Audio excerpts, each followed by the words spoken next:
아무도 오지 않았지만 시간이 되었으므로 청년 예배를 시작하겠습니다. 온라인으로 함께하고 계시는 줄을 믿음으로 고백합니다. 이 시간 주님과 함께 찬양하겠습니다.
다음 곡으로 나의 가는 길 함께 찬양하겠습니다.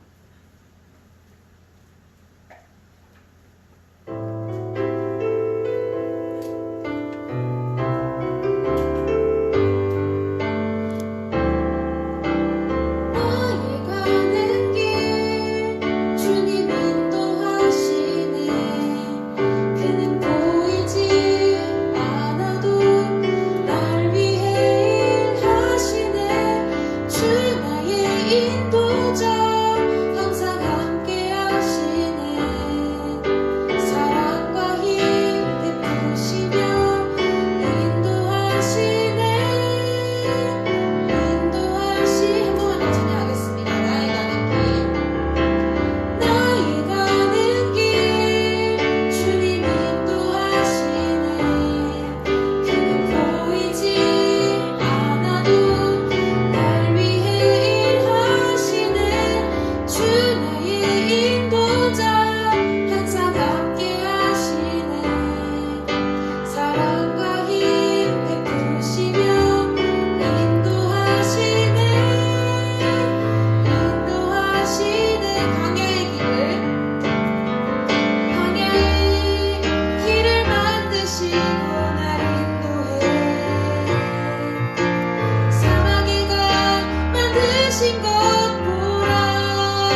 하나님이 지금 이 시간도 보이지 않지만 우리를 위해서 일하시고 우리와 항상 함께하고 계심을 믿습니다. 그래서 오늘도 우리에게 기도할 이유가 있지 않을까 싶습니다. 하나님 오늘 우리에게 은혜를 주시옵소서. 하나님 오늘 우리에게 말씀의 언약으로 붙잡히게 하시고 하나님 오늘 우리에게 하나님의 은혜를 성령의 충만함을 이 시간 힘있게 하여 주시옵소서. 이 시간 이 예배를 두고 함께 기도하겠습니다.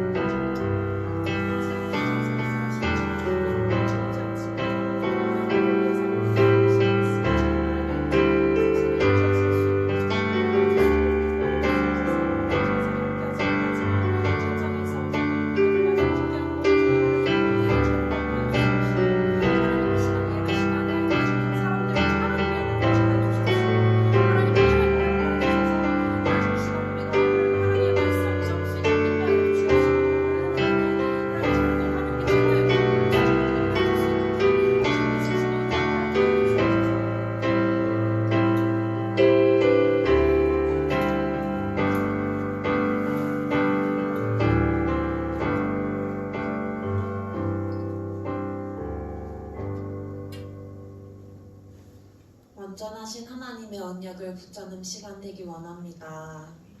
사랑의 주님, 우리를 하나님의 자녀로 불러주시고 하나님의 영원하신 말씀이 지금도 성취되는 말씀이 지금도 응답되는 말씀을 들을 수 있고 붙잡을 수 있는 이 예배의 자리로 불러주신 주님 참으로 감사합니다. 하나님, 우리의 예배가 회복되게 하시며 세상이 말하는 기준이 아니라 하나님께서 우리에게 말씀하시는 그 언약의 기준이 되어지는 그 언약이 우리의 삶의 기준이 회복되어지는 시간 되게 축복하여 주시옵소서.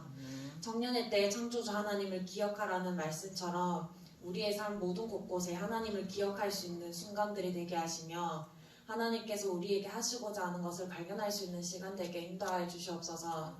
하나님, 특히 우리에게 기도를 회복하라고 말씀하고 계십니다. 참된 기도가 무엇인지 알게 하시며 우리가 원하는 기도 응답이 아닌 하나님께서 이 시대를 향한 우리 교회를 향한 나의 현장을 향한 기도가 회복되어지는 시간 되게 축복하여 주시옵소서. 아멘.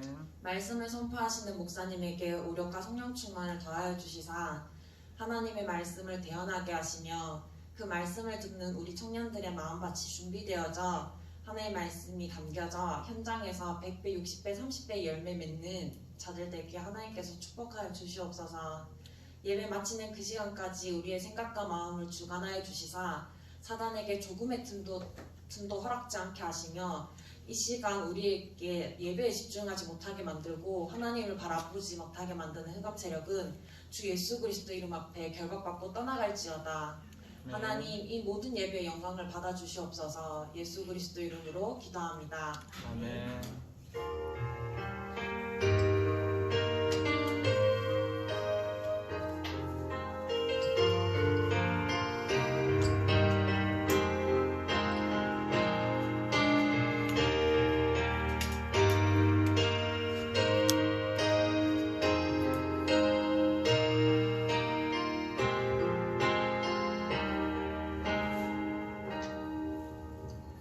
하나님의 말씀은 에베소서 4장 13절에서 16절 말씀입니다.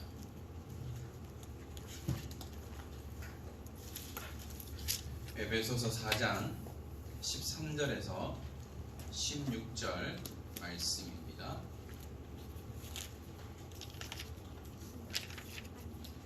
에베소서 4장 13절에서 16절 말씀. 제가 가진 성경으로 신약성경 314페이지입니다. 우리 함께 합독하겠습니다. 우리가 다 하나님의 아들을 믿는 것과 아는 일에 하나가 되어 온전한 사람을 이루어 그리스도의 장성한 분량이 충만한 데까지 이르리니 이는 우리가 이제부터 어린아이가 되지 아니하여 사람의 속임수와 간사한 유혹에 빠져 온갖 교훈의 풍조에 밀려 요동하지 않게 하려 함이라. 오직 사랑 안에서 참된 것을 하여 범사에 그에게까지 자랄지라. 그는 머리니 곧 그리스도라. 그에게서 온몸이 각 마디를 통하여 도움을 받음으로 연결되고 결합되어 각 지체의 분량대로 역사하여 그 몸을 자라게 하며 사랑 통해서 스스로 세우느니라. 아멘. 기도하겠습니다. 하나님 감사합니다. 한 주간에도 저희들의 모든 삶의 현장 속에 하나님과 함께 동행하며 또한 최고의 임마누엘 축복을 누릴 수 있도록 은혜를 주신 하나님, 오늘도 주의 날에 주의 전에 나와 함께 예배하는 우리 모든 청년들과 각 처소에서 또한 영상으로 예배드리는 모든 청년들에게도 하나님 동일한 은혜를 주시고, 또한 이 코로나가 장기화되어지는 가운데에 우리의 중심이 흔들리지 아니하며 우리의 근본이 흔들리지 않는 가운데에 오직 그리스도로 참된 행복을 누리는 우리 모든 청년 중직자들 되도록 축복하여 주옵소서. 오늘도 하나님의 언약이 성취되어지는 응답의 시간 되기 원합니다.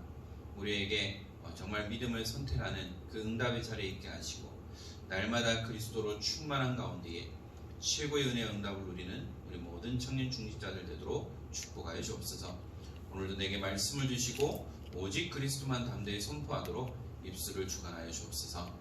감사합니다. 주 예수 그리스도의 이름으로 기도드립니다. 아멘. 오늘도 이곳에 모인 우리 모든 청년 중직자들을 주님의 이름으로 환영합니다.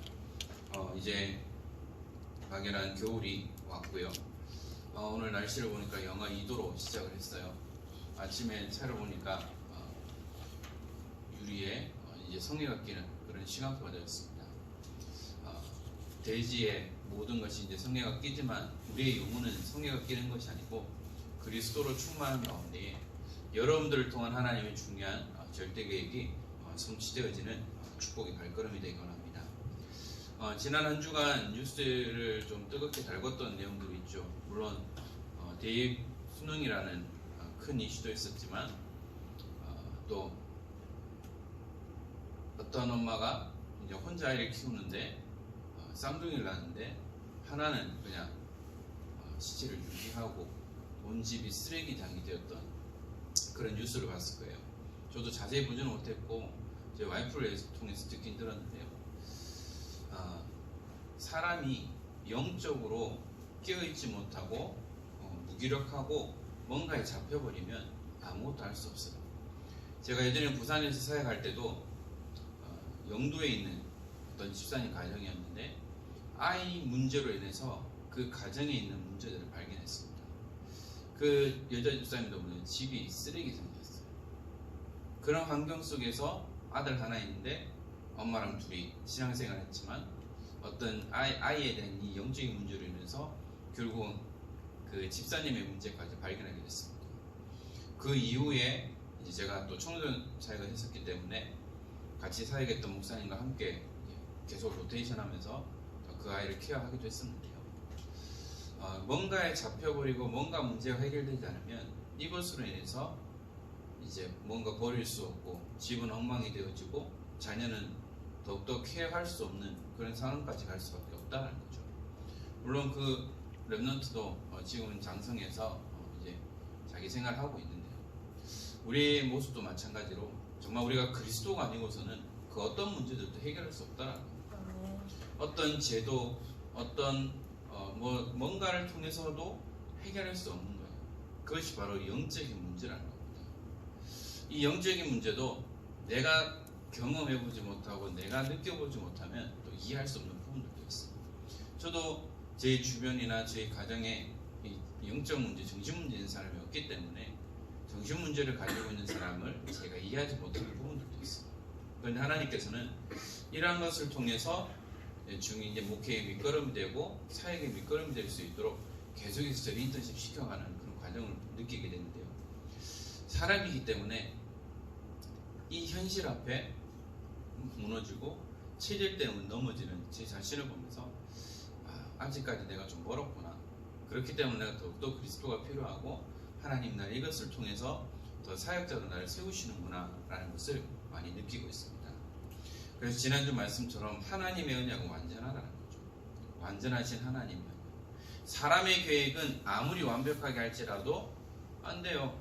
제가 늘 말씀드리듯이 제가 부산에서 사역하다가 이제 통영지교회당을 이제 맡게 돼서 이사를 가야 되는데 후배 전도사들한테 야 이사 좀 도와줘라고 하고 다 스케줄 잡았는데요. 자꾸 일이 터지는 거예요.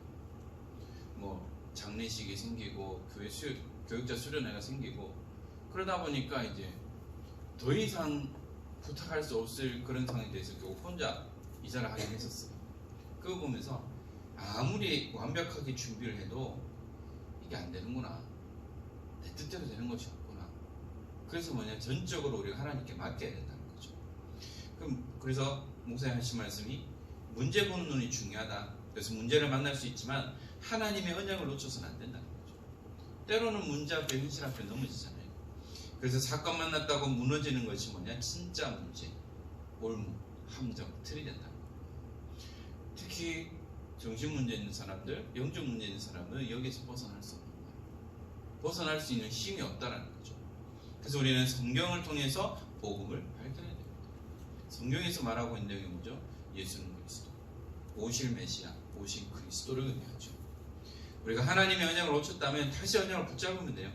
다시 말씀으로 회복하면 되는 것이죠. 그래서 오직 복음은 하나님께만 영광 돌리는 거예요. 그래서 저는 이번 한 주간 계속 묵상했던 것이 믿음을 선택하는 응답의 자리에 있어요. 여러분들 어떤 자리에 있느냐가 참 중요합니다. 내가 아무리 범죄를 저지르지 않고 동참하지 않았다 할지라도 내가 범죄 저지른 그 자리에 있어도 똑같이 처벌받는 거예요. 줄을 잘 서야 된다고 얘기하잖아요. 군대 가면요. 나는 그냥 섰는데 이게 줄 잘못 서버리면 고생 엄청 싫어하는 거예요. 우리가 믿음을 선택하는 응답의 자리에 있기만 합니다. 여러분들이 자이든 타이든 억지로 끌려왔든 간에 여러분 어디에 있어야 되느냐? 응답의 자리에 있어야 돼요. 거기가 어디죠? 바로 예배드리는 이 자리라는 겁니다.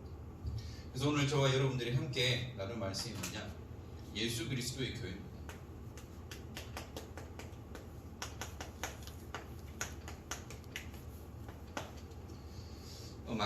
많이 들어봤죠. 교회란 무엇이냐라는 부분인데요. 예수님을 개인적으로 고백하고 영접하면 하나님의 자녀로 그리스도의 몸된 교회의 일원이 되고 지체가 되는 거죠. 이것은 그리스도의 몸을 세우게 되는 건데, 교회란 구원받은 우리들이 교회의 공동체 일원으로서 신앙이 성장하기를 원하고 계십니다. 우리가 구원받은 자를 신앙 공동체라는 겁니다. 그래서 우리 중직자 훈련 때도 목사님이 말씀하셨죠. 2강 때 교회론에 대해서 말씀하실 때 에클레시아라는 단어를 들어봤죠. 처음 들어봅니까? 눈빛이 처음 들어보는 눈빛인데, 에클레시아가 쉽게 말하면 밖으로 부르다.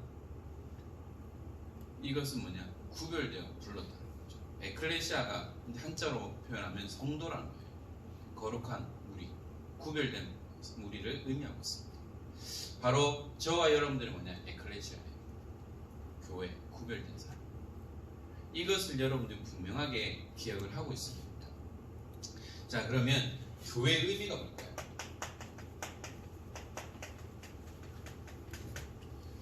교회라는 것이 건물이나 조직을 의미하는 것이 아니에요.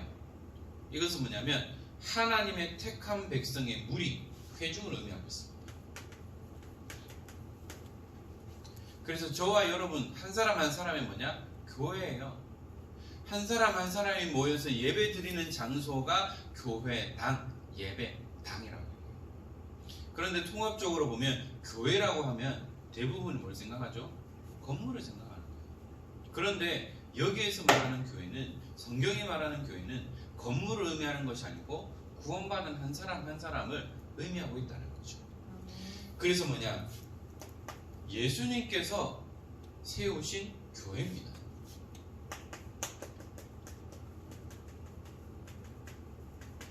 마태복음 16장 18절에 그리스도로 고백한 베드로에게 내가 반석 위에 내 교회를 세우겠다라고 말씀하셨어요. 그리고 음부의 권세가 이기지 못한다고 했죠. 또한 예수 그리스도의 교회입니다. 이 예수 그리스도의 교회는 세 가지 교회를 나타낼 수 있어요. 첫 번째가 전형적인 무형교회. 이 무형교회라는 것이 주님을 머리로 한 하나의 교회를 의미하고 있습니다. 무형교회라는 것이 그 말대로 어떤 건물을 의미하는 것이 아니죠. 에베소서 1장 23절을 보니까 또 만물을 그 발 아래에 복종하게 하시고 그 그를 만물 위에 교회의 머리로 삼으셨느니라. 바로 예수님을 교회의 머리로 세웠다는 거죠. 그것은 무형교회라고 얘기합니다. 두 번째로는 지교회가 있어요. 이 지교회는 뭐냐? 쉽게 말하면 지역을 복음화하기 위해 세워진 교회입니다. 지역교회, 쉽게 말하면. 사도행전 11장 25절 26절에 보니까요. 바나바가 사울을 찾으러 다소에 가서 만남에 안디옥에 데리고 와서 둘이 교회에 1년간 모여 있어 큰 무리를 가르쳤고 제자들이 안디옥에서 비로소 그리스도인이라 일컬음을 받게 되었더라. 안디옥이라는 지역의 교회를 세웠더라. 그래서 특히 우리 전도운동하는 우리 단체에서는 지교회라는 단어를 많이 쓰잖아요. 그 지교회는 뭐냐? 지역 복음화를 위해 세워진 평일교회를 의미하고 있어요. 그 평일교회에서 모이고 주일날 뭐냐? 우리 전체 예배를 드리는 그 모임을 말하고 있습니다. 그 다음에는 뭐냐? 가정교회예요. 이 가정교회라는 의미는 뭐냐면 고린도전서 16장 19절에 보니까 아시아의 교회들이 너희에게 무난하고 아굴라와 브리스가와 그 집에 있는 교회가 주 안에서 너희에게 간절히 무난하라고.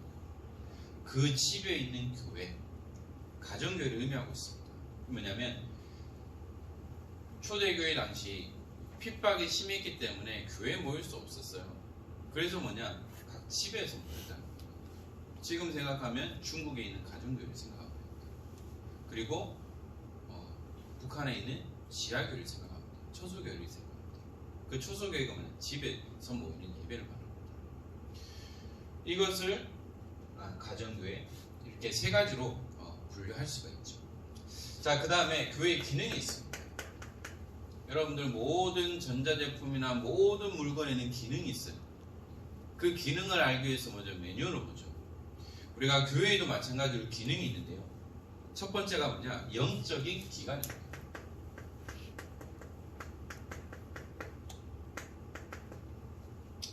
그래서 그리스도인이라고 하죠. 이 그리스도인은 무엇을 의미합니까?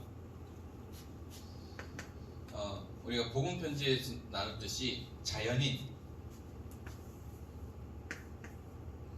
그리스도가 밖에 있고 내가 주인이고 사탄이 나를 주관할 때 이 사람을 자연인이라고 얘기해요. 그런데 이 자연인에게 뭐죠? 예수님을 그리스도 주인으로 고백하고 그리스도가 주인이 되고 나는 그의 종이 된 사람, 이것을 그리스도인이라고 얘기를 하는데요. 바로 내 안에 성령님이 함께하는 사람을 그리스도인이라고 얘기합니다. 바로 저와 여러분들이 뭐라고 칭함받죠? 그리스도인이라고. 또한 주님의 교회가 있습니다.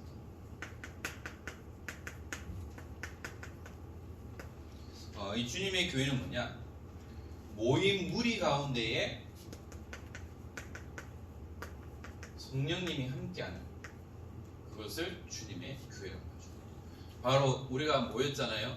은평교회 우리 청년부로 모였습니다. 또한 청년부 예배를 드리는 이 모임 가운데에 성령님이 임재하시는 거예요. 이것을 보고 주님의 교회라고 또한 얘기를 합니다. 또한 교회에는 기능이 있어요. 어떤 기능을 가지고 있느냐? 네 가지입니다. 첫 번째가 뭐냐? 예배죠. 이 예배가 뭐냐? 하나님의 은혜로 구원받은 백성들이 하나님께 예배드리는 것이죠. 이것이 가장 중요합니다. 그래서 저와 여러분들이 뭐냐? 예배의 생을 걸라는 이유가 바로 여기 있어요. 여러분들이 응답받기 위해서 중요한 은혜를 누리기 위해서는 예배를 놓치지 말아야 됩니다. 특히 직장생활하고 또한 중요한 일을 하고 또한 랩런트 교사로 또한 수고하고 봉사하고 헌신하는 저와 여러분들은 이 예배를 놓쳐버리면 모든 것이 일이 돼버려요. 일이 되는 그 순간부터 이제 나는 은혜 받을 수가 없어요. 알아주지 않으면 이제 사탄이 진방을 오면 삐지라, 그리고 교회 나오지 마, 이렇게 진방을 해버려요. 섭섭하기가 오는 거죠. 그래서 우리는 진짜 예배에 성공하고 헌신하고 봉사하고 수고해야 됩니다. 이 예배를 우리가 놓치지 말아야 됩니다. 그냥 로마서 12장 1절에 너희 몸을 하나님이 기뻐하시는 산 제물로 드리라. 나를 하나님께 드리는 것이 예배예요. 예수님이 십자가 지시고 부활하시기 전에는 모든 예배는 짐승을 잡아야 돼요. 내가 대신 죽어야 되는데 짐승이 대신 죽임을 당하는 거예요. 그래서 이 산제물을 드려야 내가 죄상을 받는 거예요. 그런데 예수님 십자가 사건 이후로 부활 사건 이후로는 뭐냐? 더 이상 짐승 안 잡아도 돼요. 왜? 예수님 친히 대성물 되셨기 때문에. 그러나 내가 예배 드릴 때 뭐죠? 산제물로 드려지는 거예요. 나를 온전히 하나님께 드리는 것이 예배고요. 요한복음 4장 24절에 하나님은 영이시니 예배하는 자가 영과 진리로 예배할지니라. 우리 주보 보면 제일 앞에 나와 있죠. 하나님은 영이시니 예배하는 자가 영과 진리로 예배할지니라. 바로 예배입니다. 두 번째는 전도예요. 왜냐? 예배를 통해서 구원의 은혜를 누린 자가 무엇을 하겠습니까? 내가 받은 이 은혜, 이 축복을 말할 수밖에 없는 거죠. 그래서 구원의 복음을 선포하는 기능을 다 해야 한다는 거죠. 왜냐? 바로 하나님께서 인류를 구원하시는 것이 뭐죠? 바로 전도입니다.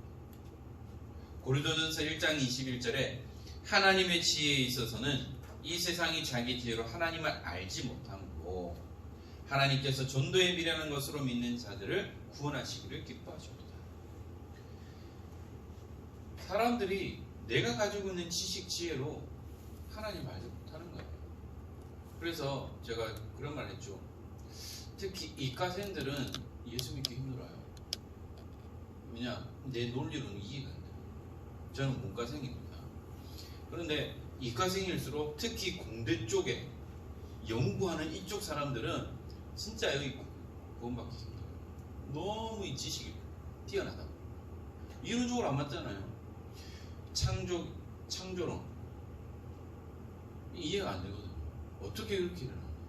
세상은 뭐를 가르칩니까? 다윈이 진화론을 가르치잖아요. 그런 이론을 가지고 있는데 어떻게 복음을 깨달을 수 있겠어요? 그래서 하나님께서는 전도에 미련한 것을 가지고 사람을 뭐냐? 구원하기를 기뻐하셨다고 말하고 있습니다. 왜 우리가 전도해야 되느냐? 예수님의 지상명령, 부활하신 것. 바로 모든 민족에 가서 제자를 삼고 아버지, 아들과 성령의 이름으로 세례를 주라는 거죠. 그래서 우리는 이 복음을 말해야 한다는 겁니다. 그리고 불가항력적인 사명이라는 것이죠. 뭐냐면 내가 이 복음을 전하지 않으면 화가 내가 있는 거죠. 그래서 옆집에 있는 철이가 너랑 친한데 복음을 안 전했어. 이 사람이 죽었어. 심판 때 이랬어. 너 왜 예수 안 믿었어? 태연이가 복음 안 전하던데요. 잃어버리면 내가 그 죄값을 받는다. 그래서 우리는 복음을 말해야 할 분명한 이유가 있다는 거죠. 그것이 어디 나오냐? 고린도전서 9장 16절에 나오고 있습니다. 저도 많이 찔려요. 그런데 여러분 뭐냐? 내가 이 복음을 전하지 않으면 이 죄값을 내게서 가져간다는 거죠. 그래서 우리는 복음을 전할 수밖에 없는 사명을 하나님께서 우리에게 주신 겁니다. 세 번째가 양육입니다. 아이를 낳았으면 그냥 큽니까? 키워야 돼요. 젖을 먹이고 기저귀도 갈아주고 목욕도 시키고 다 해야 되는 거예요. 바로 낳았으면 키워야 되는 거죠. 그래서 전도하여 구원한 영혼이 성숙하게 성장시키기 위해서 뭐냐? 양육하는 일을 해야 한다는 거죠. 그래서 우리 태연씨 처음 교회에 와서 등록한 이후에 한 게 뭐죠? 새신자 교육을 받았어요.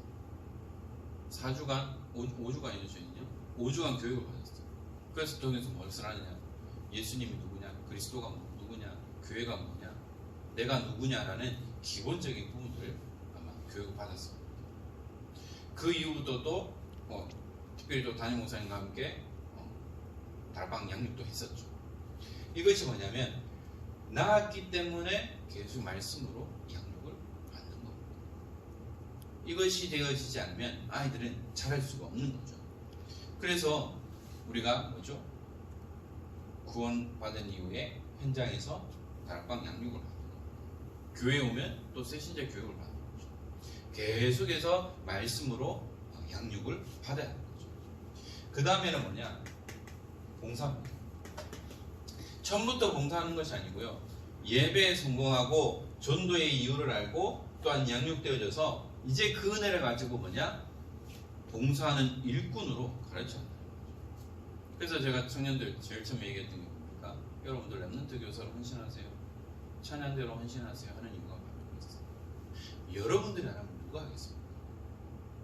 그래서 우리는 뭐냐? 반드시 봉사해야 하는 그런 일들을 해야 한다는 거죠.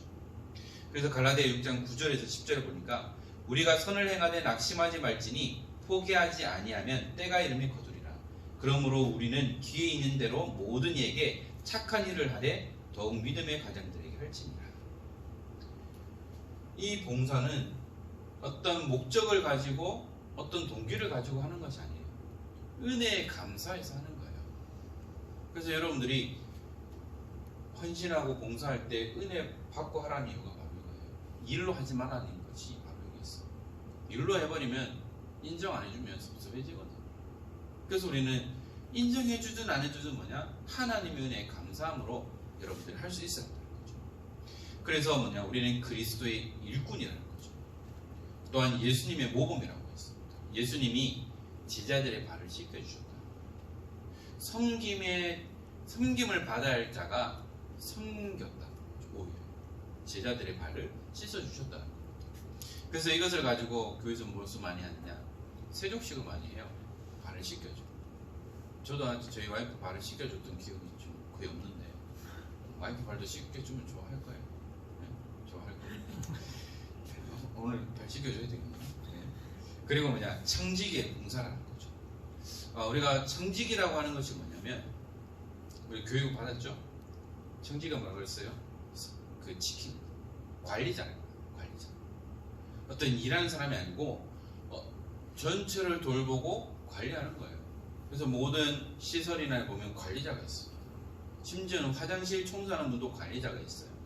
그래서 관리를 하면서 무엇이 떨어지고 뭐가 필요한지를 보는 겁니다. 그래서 우리 담임 목사님이 쓰시는 단어가 바로 청직이라는 단어예요. 그래서 저와 여러분은 뭐죠? 청직입니다. 관리자예요. 특히 우리 임원들도 청직이에요. 우리 청년부를 관리하고 돌아오는 역할을 하는 거예요. 그래서 여러분 이 청지기에 봉사를 하는 것이죠. 그럼 우리 교회에 사명이 있습니다. 이 사명이 뭐냐? 예수 그리스도의 교회는 예수께로부터 위탁받은 교회적인 사명을 수행합니다. 위탁받았다고 했습니다. 위탁이라는 것이 뭐죠? 맡기는 거예요. 내가 대신 관리하는 것을 의미하는 거죠. 그래서 우리는 뭐냐? 진리의 수호자입니다.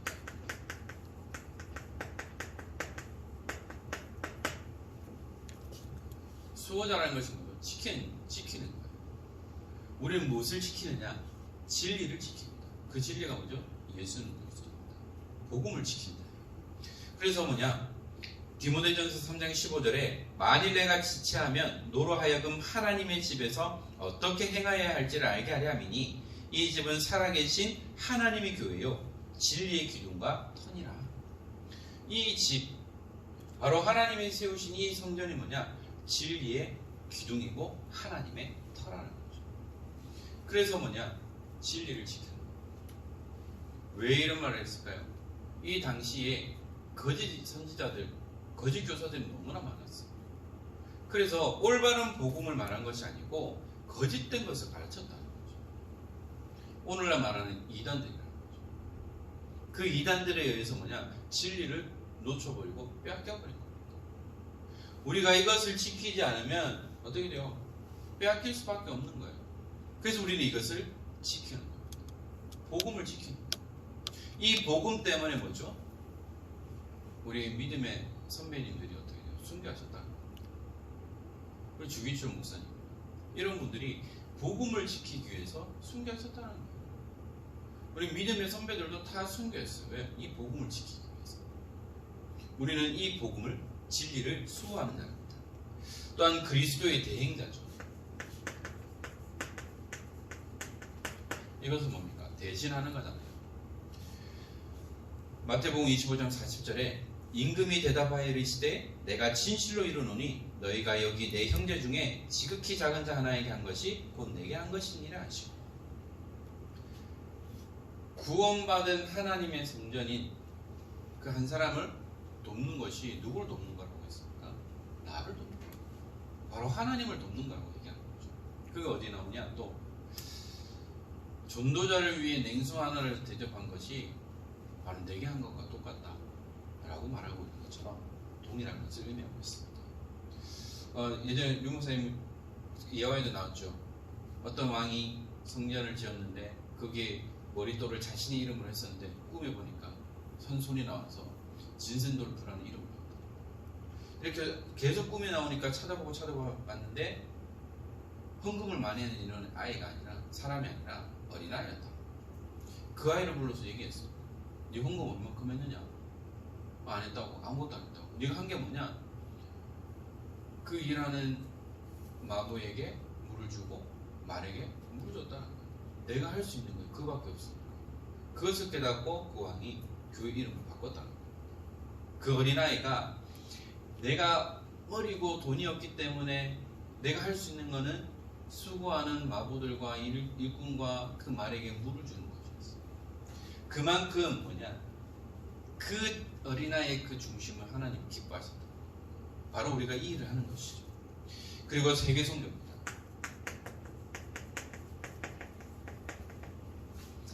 요한복음 20장 21절에 예수께서 또 이르시되 너희에게 평강이 있을지어다. 아버지께서 나를 보내신 것 같이 나도 너희를 보내노라.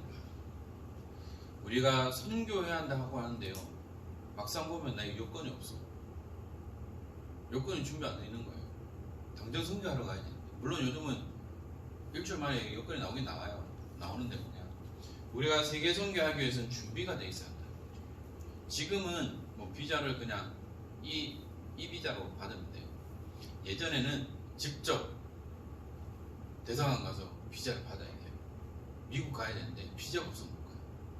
제가 2000년도에 비자를 받았었거든요. 그때 2000년도에 워싱턴인가요? 거기서 WRC가 있다고 해가지고 준비를 했었는데 받았지만 결국 가지는 못했어요. 그러니까 10년짜리였다. 그 당시는 10년짜리 비자인데 미국 안 가면 그 다음 비자가 안 나왔어요. 물론 제가 그 10년 안에 미국 가긴 갔었지만 그 이후부터는 굳이 비자를 안 내도 90일 동안 갈 수 있는 계속 발급받는 거죠. 우리가 설교 선교해야 된다고 하지만 내가 준비가 안 돼 있으면 갈 수가 없는 거예요. 아무리 좋은 벤츠 바이마우를 줘도 내가 면허가 없으면 운전할 수가 없어요. 아무리 좋은 A380 퍼스트 클래스 티켓이 있어도 비자가 없으면 갈 수가 없고 요건이 없으면 갈 수 없는 거예요. 우리가 이 모든 것들을 준비하고 있어야 돼요. 그러면서 또 내가 해외 한 번도 안 나가봤네. 내가 선교라고 말하지만 선교 현장 한 번도 안 가봤네. 관광 가서도 선교를 한 번도 안 가봤네. 바꿔야 돼. 지금 코로나 때문에 그래 나갈 수는 없지만 우리가 준비하고 있어야 돼. 그래서 하나님의 시간표가 됐을 때에 우리 청년 중직자들과 함께 선교 현장을 밟는 겁니다. 담임 목사님 모시고 함께 가는 겁니다. 그래서 그 현장을 보고 내 가슴에 마음이 닿는 거예요. 또 얘기하면 2014년도에 제가 대구로 와서 2015년도에 대구 청신과 광주 청신 랩런트들과 함께 오사카에 선교 캠프를 갔어요. 그중에 제가 같이 갔던 우리 갈보리 교회 랩런트 하나가 그때 이후로 나 일본 선교해야 되겠다. 일본에 대해서 해야 되겠다 하면서 일본어를 준비하고 그 일본에 있던 전도사님과 계속 연락하면서 일본어 학과를 갔어요. 그 아이가 했던 건 뭐냐, 마음이 당긴다는 거죠. 물론 지금 영적 상태는 그리 좋지는 않습니다. 타지에 있기 때문에. 그런데 뭐냐, 보니까 왜 목사님이 그렇게 말씀하시는지 안다. 여러분들 우리 목사님 그 선교 보고 맨날 들어도요, 안 가보면 몰라요. 저도 늘 우리 목사님 통해서 들었지만 가보기 전까지는 몰랐어요. 그래서 제가 2000년도에 제대를 하고 어디 갔냐, 독일 현장 갔어요. 3개월 공돌이 생활하고 알바하고. 그러니까 들었던 게 이해가 되는 거예요. 그때 이후부터 제가 선교 해외 갈 수 있는 그런 문들이 조금씩 열렸었는데 안 가보는 거예요. 여러분들 진짜 이것을 놓고 우리가 준비해야 돼요. 예수 그리스도의 교회, 교회의 의미가 뭐고 그 기능이 뭐고 이 교회의 사명이 뭔지를 여러분들 분명하게 알고 준비를 해야 한다는 겁니다. 우리는 결론 다른 거 없어요. 하나님 앞에 서는 거예요. 여러분들이 직장 생활하고 연애 생활하고 가정 생활하고 하는 교회 생활하고 하는 모든 것이 뭐냐? 하나님 앞에 서면 되는 거예요. 정말 성경적인 참된 교회를 회복해야 됩니다. 그냥 건물만 삐까삐까 번쩍한 것이 아니고 건물을 의미하는 것도 아니고 구원받은 내 자신이 하나님의 성전임을 알고 내가 먼저 회복해야 돼. 그래서 참된 교회를 회복하는 거예요. 나를 회복하면 교회당은 회복될 수밖에 없는 거예요. 내가 올바로 서면 우리 교회와 우리 청년부는 되어질 수밖에 없다라는 거죠. 그리고 코에노니아라는 단어가 있습니다. 이것이 뭐냐면 쉽게 말하면 에클레시아라는 구별된 모임이라면 무리라면 코에노니아는 공동체예요. 우리 청년 공동체를 의미하고 있습니다. 그래서 우리는 복음 안에서 뭐냐? 복음 공동체 응답을 누리는 겁니다. 우리는 그리스도 안에서 하나라는 거죠. 그래서 우리 은평교회라는 공동체 안에서 우리는 청년부 소속이에요. 우리가 은평교회라는 이 복음 공동체 안에서 청년부라는 복음 공동체의 응답을 누리고 있습니다. 그리고 이것을 통해서 또 뭐냐? 또 우리 랩런트들이 이끌어 나가는 랩런트 리더로서의 공동체로서 또 하나로 이끌어가고 있다는 거죠. 그리고 여러분들이 언약의 가정을 이루고 또 가정 공동체의 축복을 누립니다. 이렇게 여러분들이 복음 공동체를 회복해야 돼요. 그건 뭐냐? 우리가 함께 소통하고 우리가 함께 은혜를 누릴 수 있어요. 그러면 하나님께서 나에게 주신 나를 부르신 천명이 있어요. 하나님께서 나를 부르셨어요. 그리고 내게 소명을 주셨죠. 천명, 하늘에서 음성이 들렸습니다. 그 음성을 통해서 내가 부름을 받았어요. 그리고 내가 해야 할 사명이 있어요. 여러분들이 해야 될 사명이 있다는 거예요. 이것을 가지고 여러분들이 무엇을 해야 되느냐? 나의 전도를 찾는 거예요. 내가 청년으로서, 내가 직장인으로서, 또 내가 뭔가를 준비하는 사람으로서 내가 나의 전도를 어떻게 찾을까? 여러분들이 기도하면서 고민해야 되겠고요. 또한 나의 성경. 여러분은 어떠한 나라를 품고 있습니까? 저는 독일과 미국을 품고 있습니다. 저희 땅끝, 저희 로마예요. 여러분들에게 허락하신 여러분들의 땅끝 로마가 있습니다. 이것을 찾아야 돼요. 그래서 여러분들의 선교입니다. 그럼 내가 이 선교를 위해서 내가 무엇을 해야 될까? 어떻게 해야 될까? 그럼 내가 무엇을 준비해야 될까라는 부분들을 하나씩 찾아나가는 거죠. 그리고 우리가 준비해야 될 내용들이 있습니다. 여러분들은 랩런트 운동을 이끌어 나갈 리더죠. 그리고 또한 복음 운동할 지도자로 준비되어야 합니다. 여러분들이 청년 중직자로 준비되고 있어요.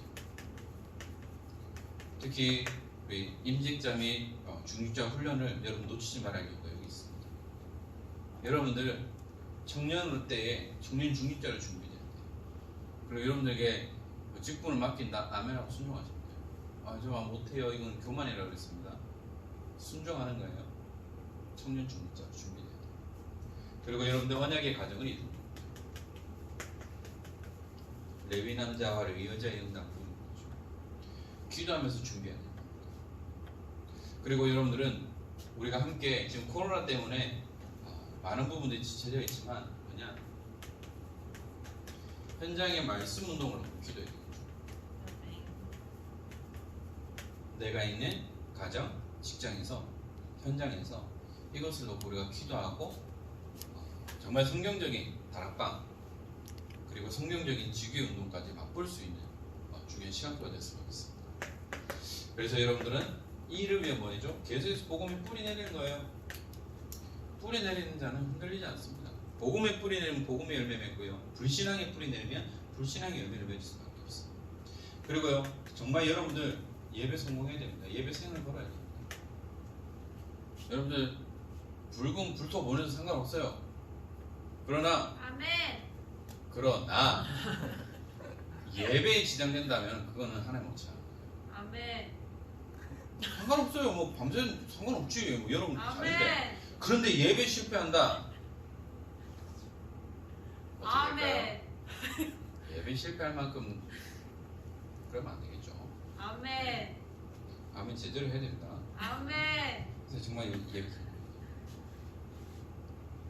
밤새 놀아도 예배 놓치면 안 돼요.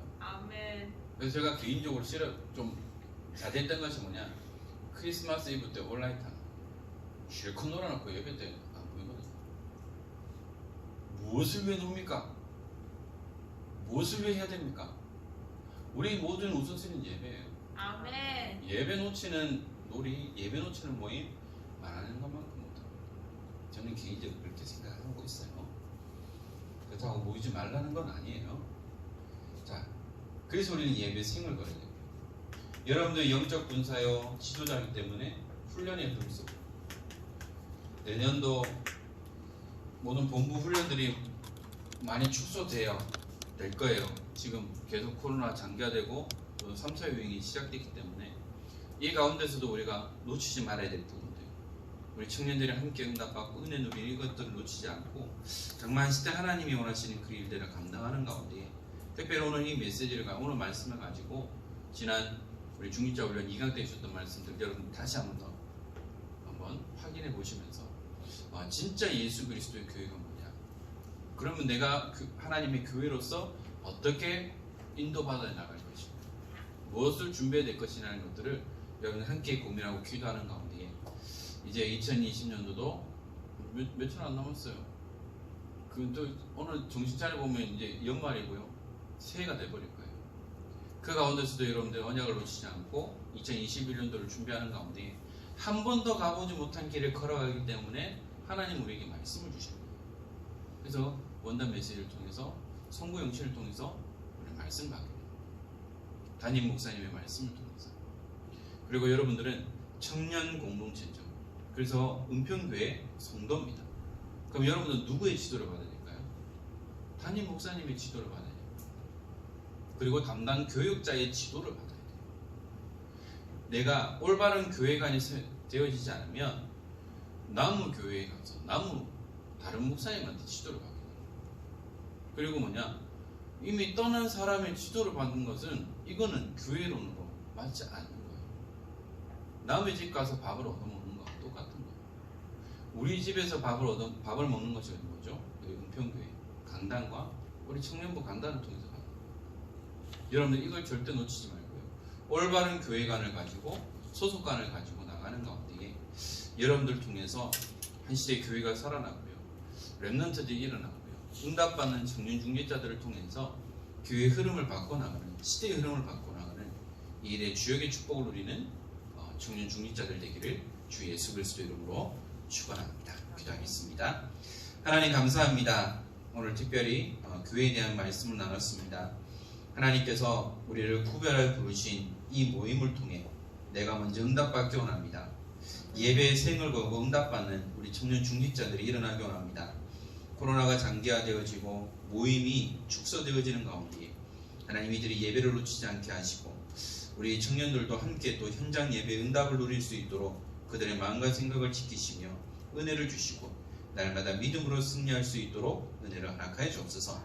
하나님 올 한 해 동안 우리에게 주신 은혜의 응답을 감사하며 또한 한 번도 가보지 못한 2021년도를 준비하는 가운데에 말씀을 통해 하나님 우리에게 길을 인도하시고 하나님이 하시는 일들을 보며 또한 기대하며 준비하는 또한 한 해가 되어질 수 있도록 은혜를 허락하여 주옵소서. 오늘도 종일토록 예배하는 가운데 하나님의 음성을 듣는 시간 되게 하시고 그리스도로 충분하며 완전하며 모든 것이 되어지는 우리 인생이 되도록 축복하여 주옵소서. 우리 주 예수 그리스도의 은혜와 하나님의 크신 사랑하심과 성령님의 감화 감동 충만하심이 하나님이 함께 하시는 임마누엘 언약을 붙잡고 나를 하나님의 성전으로 삼으신 그 은혜에 감사하며 오직 그리스도만을 말하며 선포하며 증거하기 원하는 사랑하는 우리 모든 청년 중직자들 머리 위에 이제는 모든 가정 현장과 본업의 현장과 직장 현장과 삶의 현장 위에 지금으로부터 영원토록 항상 함께 있을지어다.